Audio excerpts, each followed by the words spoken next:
수출주들 환율 변동과 관련해서 영향을 받을 수밖에 없는 거거든요. 어떻습니까? 네, 뭐 다들 알고 계시겠습니다만은 지난주 금요일 그리고 어제 월요일이었죠.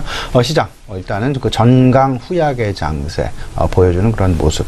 근데 그 전강 후약을 만들어냈었던 가장 큰 배경 뭐니 해도 그 환율의 어떤 그 변동성 확대 부분 이런 부분들이 전반적으로 수출주들에 대한 부담으로 거꾸로 이제는 좀 작용이 되면서 실질적으로 그 실적이 상당 부분 개선이 되는 그런 모습들을 오히려 트레이드오프를 시키면서 실질적으로 주가의 어떤 그 상승을 조금 좀 저해하는 그런 요소로 작용하고 있다 이렇게 좀 생각이 되고 있는 부분이 되겠습니다.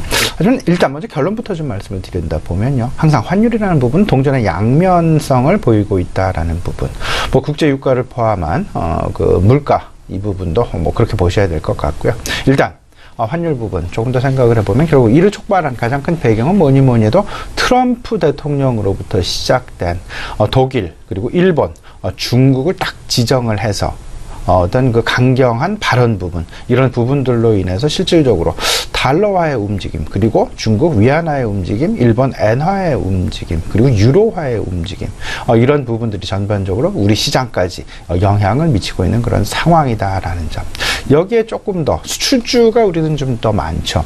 거꾸로 이제 그 내수주에 대한 어떤 그 내수 관련주들도 상당히 뭐 일정 부분 뭐 포진되어 있다라고 보셔야 될 것 같은데 어제 시장의 특징 그리고 지난주 금요일의 특징을 보면 내수주의 어떤 그 약진이 조금은 더 돋보이는 소위 말하는 이제 그 시소 게임에 들어갔다라고 이제 그 시장 좀 판단을 하셔야 될 것 같습니다.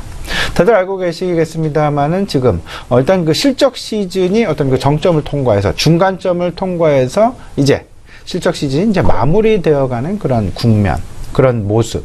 그래서 실적 시즌과 다음 실적 시즌 사이에 시장을 좌지우지할 시장 내 주요 이슈는 무엇이 될 것인가 라는 부분을 생각을 해보면 아무래도 두 가지 중에 하나가 될 수밖에 없다. 다시 말씀을 드리면 거시지표, 경제 지표, 뭐 PMI 지표랄지, 뭐 물가 지표랄지, 아니면 주택 지표랄지 이런 경제 지표가 다시금 시장의 중앙으로 자리 잡을 수밖에 없을 것이고 그 와중에 다시 한번 더 이제 그 환율이랄지 국제 유가 주요 소위 말하는 증권 시장 내 주변 거시 변수들 환경의 움직임에 이제 시장은 관심을 가질 수밖에 없지 않겠느냐라는 부분, 이를 촉발한 것이 결국은 환율 문제가 아닌가라는 그런 생각을 좀 많이 가져보게 됩니다. 환율 결국은 시장 거시 변수로 이제는 관심이 서서히 움직이게 되면서 종목별로는 결국은 밸류에이션 관점으로 대응이 아무래도 유효하게 변화할 수밖에 없을 것이고, 그 와중에 전반적인 투자 심리,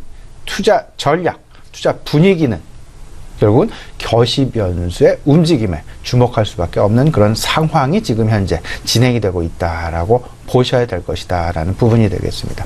그 중에 가장 중요한 것이 최근 나타나고 있는 환율의 변화. 특히나 오늘 같은 경우, 그리고 어제, 지난주 금요일 최근 환율의 변동성이 크게 나타나고 있죠.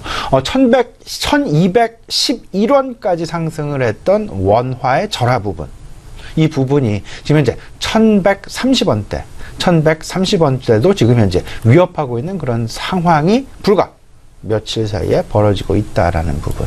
다시 말씀을 드리면 시장의 무게중심이 이제는 서서히 옮겨가고 있다라는 부분. 이 부분을 저는 이렇게 생각을 하고 있습니다. 과연 이게 일시적인 현상일까? 아니면 중장기적인 어떤 그 시장의 방향성을 만들어내는 트렌드, 변화일까? 부분을 생각을 해보면 저는 일단은 일시적인 쪽에 조금은 더 무게중심을 두고 싶다라는 말씀을 먼저 강조를 해드리고 싶습니다. 가장 큰 배경은 왜냐하면요, 미국 FOMC 회의에서 금리 인상의 기조가 진행되고 있는 것, 이 부분은 어느 누구도 부인할 수 없다라는 점. 금리 인상, 자국의 금리 인상이 진행이 되게 되면 자국의 환율은 절상으로 갈 수밖에 없을 그런 상황이 야기가 될 것이고, 그 얘기는 다시 한번 말씀을 드리면 달러화의 약세가 아닌 달러화의 강세 기조는 일단 지금 현재 시장 내에서 받아들여야만 하는 트렌드일 것이다라는 점. 달러화가 강세가 되면 당연히 원화는 약세 기조를 띨 것이고, 지금 현재 일단 변동성이 진행이 되고 있는 이런 상황이긴 합니다만은 그래도 달러의 강세에 따른 원화의 약세 기조는 일단 지속될 가능성이 높지 않겠느냐라는 부분에 조금은 더 포커스를 맞추고 있다라는 점. 또 한 가지 있습니다. 미국의 정책, 트럼프 행정부의 정책, 결국은 성장 친화 정책을 지금 표창하고 있다라는 점. 성장 친화 정책. 결국은 성장 친화 정책의 가장 중심점에는 경기 민감주에 대한 관심을 꼭 가져야만 할 것이다라는 부분이 결국은 이런 지금 현재 진행되는 변동성 국면이긴 합니다만은, 하지만 그래도 여전히 우리가 중심을 잡고 그에 대한 전략 마련해 나가야 되겠다는 말씀 아울러서 드립니다.